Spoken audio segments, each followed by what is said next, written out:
So the pilot program began with a call. So it's kind of funny that all we've been talking about is answering the call. Sister Walter, who's the vice president for mission and ministry at the University of the Incarnate Word, called me one day and she said, Rosie, I need a favor. I'd like you to work with this curriculum project. And so right away I said, yes, we'd be happy to do it. And so little did I know that this project would take us into probably a year of work, but it's been a wonderful journey. And what she said to me was profound. She said, Rosie, we need to make the sisters visible. This is what this curriculum is about, making the sisters who and Sister Teres said it, they like to be invisible because they do such great work and they don't want to get any kind of praise for it, but we need to make them visible. And this curriculum does that for our students. It makes them visible. It makes them profoundly real. So I'm going to have Dr. Samuel tell you a little bit about how he's integrating it into our high school curriculum. Okay, so I've been very lucky to kind of get to test drive this program with some of my students, okay? I was able to take 2 of my classes over to UIW in groups of about 15, 2 separate occasions, and we plunked them down in a computer lab and gave each one of them a computer and said, okay, go for it. I'm going to interrupt for 1 minute, and I just want to tell you, these are 2 of the most amazing teachers I have ever gosh. met. Thank So give you. them a hand. Thank Oh. you. Thank you. They believe. Yes. So listen to them. Thank you. Thank you, sister. Thank you. Thank you. Take care. Absolutely. Now I can quit. Yeah. Well, I'm done. I'll see y'all later. Bye. Sat them down in front of the computer and really just let them go at it. Let them have a test drive.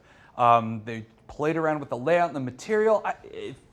Have you been on the website yet? Oh, okay, Oh, good. Yes. Okay, good. Yes. So you may remember that down one side is sort of the organizational side of things. You click on some links, it brings up pages. What's great about the website, about the curriculum on the website, is that it links to all these other resources that are out there. Okay. What's so great about it is it organizes everything conceptually. Okay, so in the curriculum you'll find podcasts, you'll find videos, you'll find everything, and the kids love that. Okay, they love the different kinds of media that they get a chance to access in order to get to know sisters and sisterhood better. Okay, what they're most interested in, however, is getting to know sisters outside of their sisterness. Okay, getting to know the sisters on a more personal, a more relational level. Okay, so they want to know, what do sisters do on their free time? What can they do on their free time? Okay, what was life like before becoming a sister? What is life like now? How do they compare? Okay, they really want to know these women on a personal level, and so they're especially interested in, well, how can I just text one? Can I chat with one online? How can this happen? How can we build this relationship? So we've been very lucky at St. Anthony because we have a CCBI sister who visits our school once a week. And so at the beginning, I was overjoyed to have her. And so being myself, I was trying to do a schedule and a plan and say, sister, I've got you going to this classroom and this classroom. And then she said to me, I'm going to sit in the cafeteria, Rosie, and I'm going to wait for all the students to come. And so at first I was very worried. I said, these kids are not going to sit at the table. They'll have very little time to eat. And as time progressed, you saw 5, 10 kids sitting with her eating. And so she was telling them her story. And her story changed their lives, because it wasn't just, I heard the call and I became a sister and this is my life. It was, yes, I used to go to parties and I had a crush on a boy one time and I did this and my parents used to get mad at me because I was always doing this. And she became real to them. Mm-hmm. And it became someone that their story was starting to sound a little bit like their own. Mm-hmm. And so for us, that was a great opportunity to begin to show them the sisterness. It's not just this one person in this category that did this and now does this.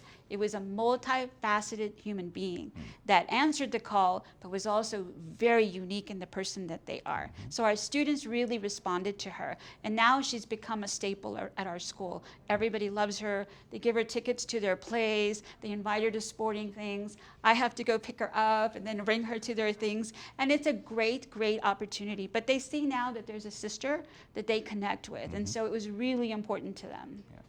And those of you who are teaching and are planning to teach this curriculum, just be aware, some of the feedback that we got from the students is that some of the articles were a little too long. They're not used to extended reading, okay? So your job may be just to give these articles some context, okay? They're all good, but it may be up to you to kind of say, okay, here's really the takeaway from this particular article, okay? Now, we all know, because again, we're educators, we know what we're teaching. So our goal today is not to tell you what to teach, it's just to give you some ideas, some examples in my case, of where to insert the curriculum into what you're all already doing. Okay, so one easy one, okay, when you're doing your A unit on vocation, okay, I teach sophomores, and sophomores at St. Anthony, they learn salvation history one semester and ecclesiology the next semester. So salvation history, of course, is Jesus Christ's entry into history, what he did, and the implications of what he did for you and me. Okay, it's that last part that's the important thing. Okay, because in that discussion of what the Jesus event means is a discussion of vocation. Okay, of call and how anybody's life can be a vocation. Okay, a response to God's call, which is why I said not vocations with a capital V. Okay, I don't want to separate sisterhood. We don't want to separate the priesthood from marriage, from being a doctor, okay, or a veterinarian, or all these things that the kids are drawn to. We want to help them make the connection that those are certainly callings and those are great, but this is one too.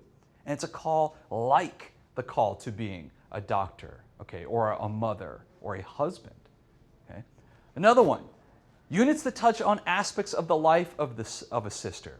Okay. So again, in the Salvation History unit, there's a section on prayer. What better way to teach prayer than to show the example of the prayer life of a sister? Okay, maybe have the kids pray the Lectio Divina, okay, or even have a sister come and teach them how to pray, or go to the curriculum, okay, and read about prayer in the life of a sister. Makes it real to them. How to live as a disciple. Church hierarchy, I probably should have said church organization, okay? But when we're talking in the ecclesiology class about what is the church, well, great.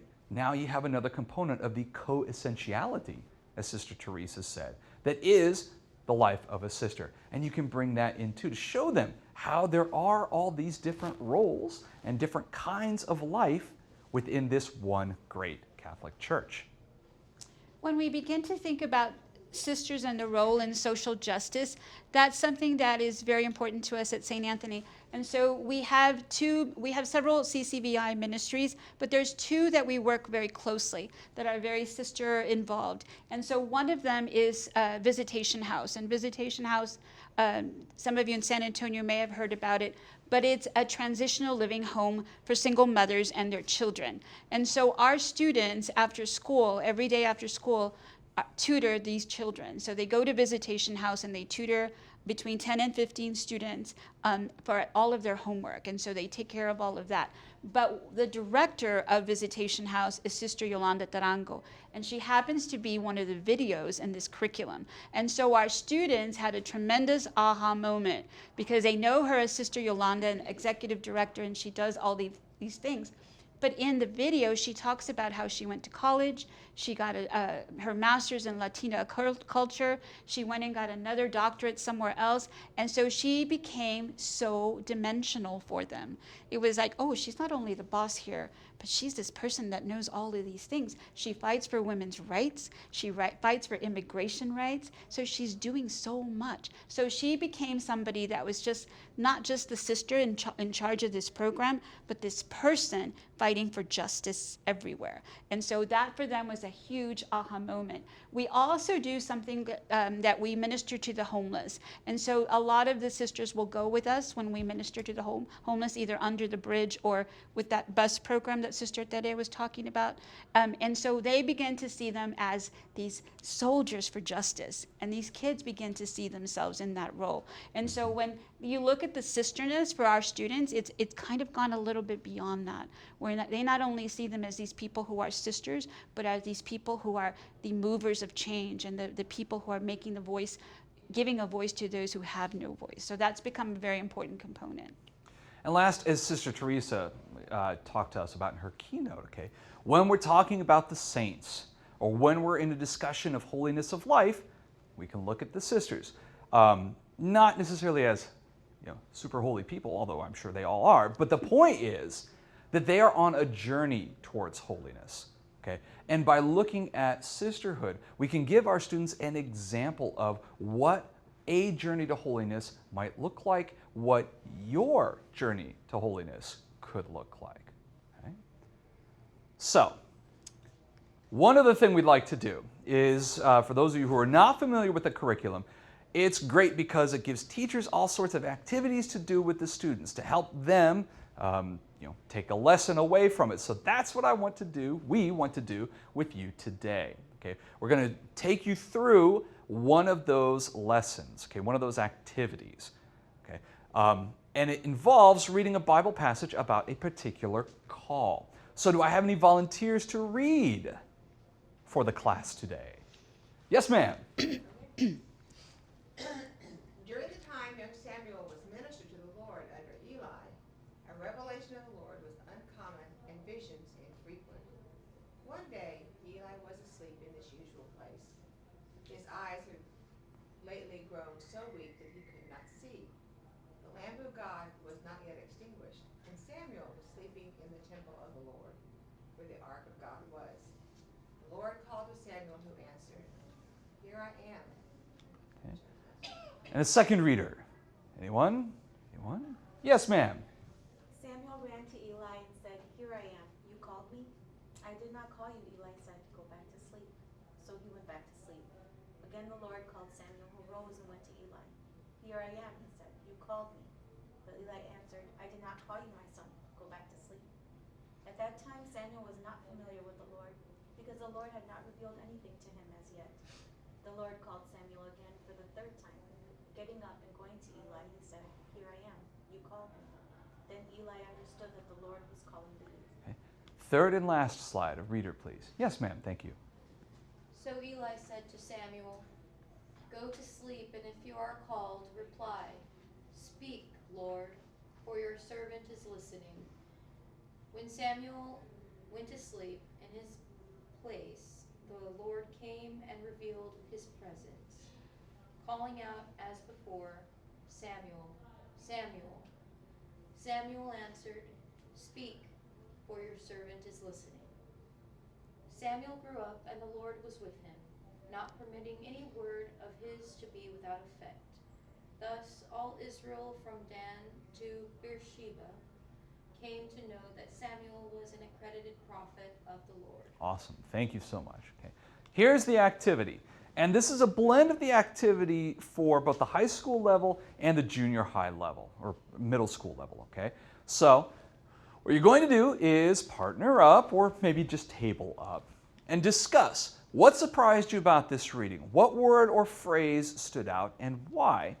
And then, does this story remind you of any others in the Bible or in your life? Now, don't worry, I'm going to go back through the reading as you guys are discussing, okay? There's a great learning experience with this because it says he was not familiar with God. But then when you look at the end of the scripture, it says he grew up. He grew up. And so for our students and for those of you that have parish life, it's an important topic to remember that they may not always be familiar with God. They may not always be able to answer the call at that point in their lives, but they travel that journey. And so at the end of that journey, we hope at the end of 8th grade or the end of their 12th year, that they grow up a little bit, that they've grown up in what they're learning from you. And so yes, it's okay, they're not familiar with God, but that's our journey to bring them to that point. Let's talk about vocation. When you look at the videos in the curriculum, they do address a lot of that. And Yeah. what does it mean to be committed? And it's not necessarily to sign your name on the dotted line. It's you're going to have to be in real life, and you're going to have to do a real life journey. I mentioned at the beginning that I'm a CCVI associate. So I spent a year of discernment, a year and a half, to decide that this is what I wanted to do. And so in March, I finally made my final ceremony. And so can say that I am now a CCVI associate. But that came with something that was so surprising to me, because the sisters called and said, okay, we're going, Rosie, we're gonna go take a trip. And I'm like, okay, I'm on, let's go. And so we went, I think Sister Tere mentioned it, we went to the bus station, and that was a really beautiful experience, because I got to see these nuns who are 94 and 92 passing out stuff and making sure that everybody had the information on what the next step was in their immigration status. And so that was, for me, like you said, they are in the forefront and they invite others to be in the forefront. But when we look at this curriculum, it's inviting our students to be at the forefront as well.